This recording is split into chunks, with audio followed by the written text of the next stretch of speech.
Welcome to session 2 of Doing Life with Your Adult Children. Today, we're going to spend our time discussing the importance of understanding the differences between you and your children so that you can have healthier conversations and become the kinds of parents that they need and want for this stage of life.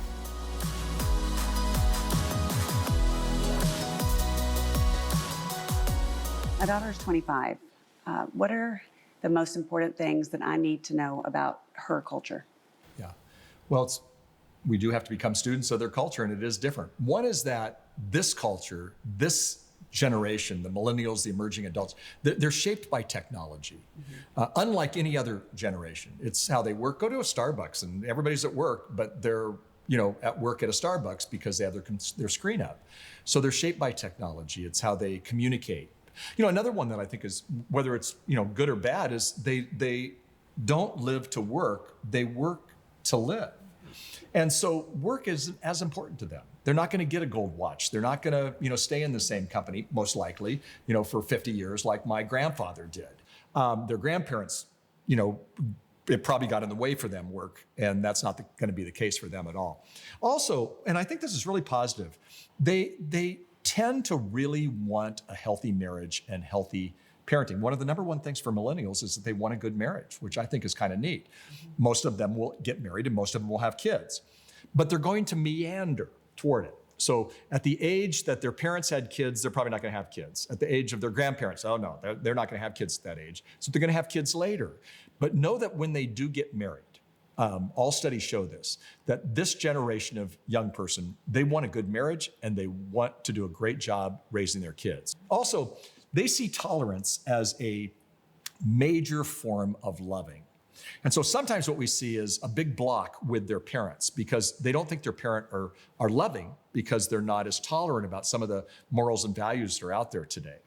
And so the Christmas dinner and Thanksgiving dinner and whatnot can get a little wild and crazy because they're having arguments about this.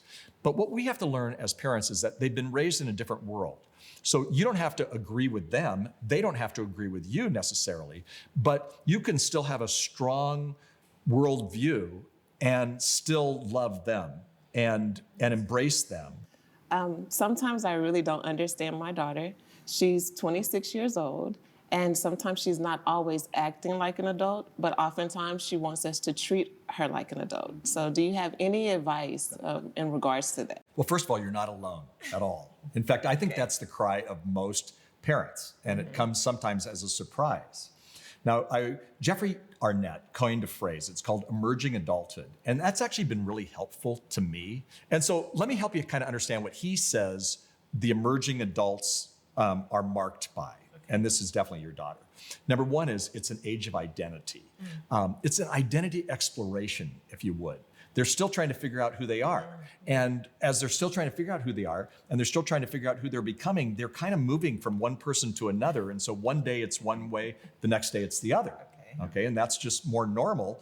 I think that happened for me more when I was in my teen years. Right. Okay. Secondly, he calls it the age of instability.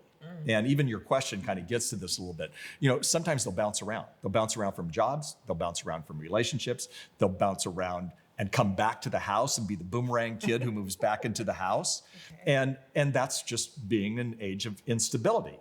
They are oftentimes, what Arnett says, is the most self-focused time in their life. Okay. And so much that it is because so much is going on inside. And so it becomes very self-focused. They're not a child, they're not an adult yet, or they're not living like an adult. So they're incredibly self-focused. Mm-hmm. Also, the age of feeling in between. Mm-hmm. Sometimes we have to walk in their shoes and they're not a kid, but they're also not an adult and they're not settled. And so when you're in that stage, you really do feel in between. And so there's times when I'm an adult. I want you to treat me like an adult. And there's other times when they actually want you to treat them like they were your little kid again. And then also, and I love this one, he calls it the age of possibilities, meaning they have great possibilities, they have great optimism, they have deep hopes, they have wonderful dreams, and they share it with you. And you might be thinking, I'm not sure that's really gonna work. Mm-hmm. But at the same time, what a time in their life to have those dreams and possibilities. So after reading this and after studying Jeffrey Arnett, an emerging adulthood, I went, this guy is living in my life and my home, because those are my questions with my kids as well. And we have to help them learn to experience their choices. And there's going to be some circumstances and some behaviors and some choices they're going to make that you're not going to be happy about. But again, they're going to learn from that in a good way. Right. So I have a question about personal values.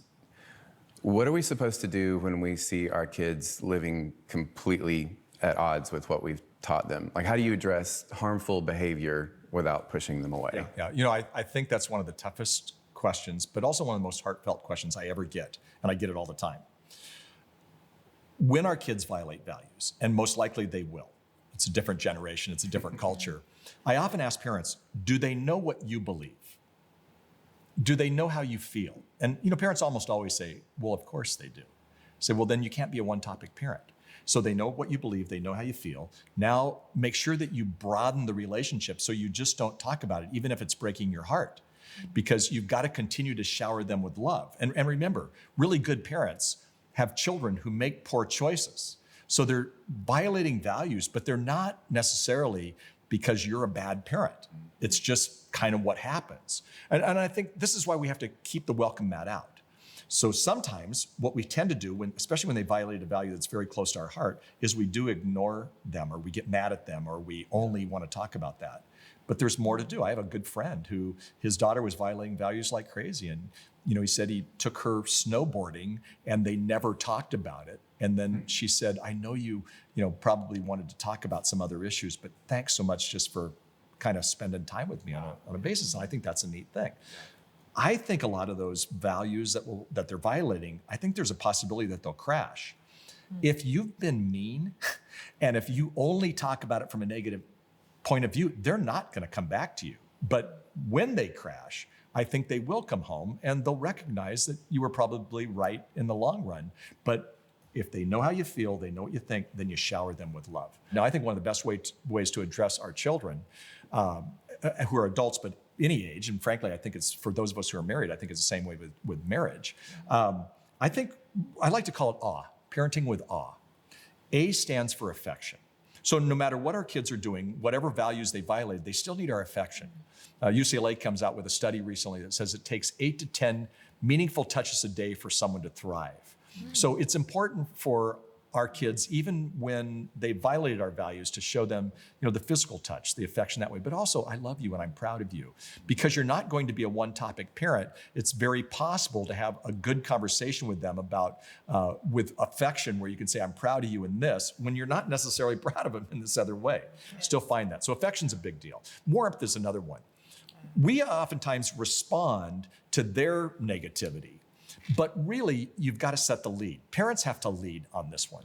And people are drawn toward warmth. I watched my mom do this so well. Family of alcoholism and a family of, kind of craziness there that I grew up in. And yet mom was a woman of warmth. She set the tone. She was in charge. Did she have feelings that we were all kind of messing up at times? Absolutely. And she wasn't afraid to talk about it. Please don't hear me say that. But she also set the atmosphere of warmth. So affection, warmth, and then encouragement. I think it was what Mark Twain said, I can live 2 months on one good compliment. So when we're showing encouragement and affirmation to our kids, I have a phrase in my office that says, every child needs at least one parent who is irrationally positive about them. And sometimes, I guarantee you, it's hard to be irrationally positive. But affection, warmth, and encouragement is going to draw them even when they know that you disagree, because that's called the messy middle. You have a view here that's different than theirs with values, and at the same time, you embrace them with lots of awe. And I think that's a good way of parenting.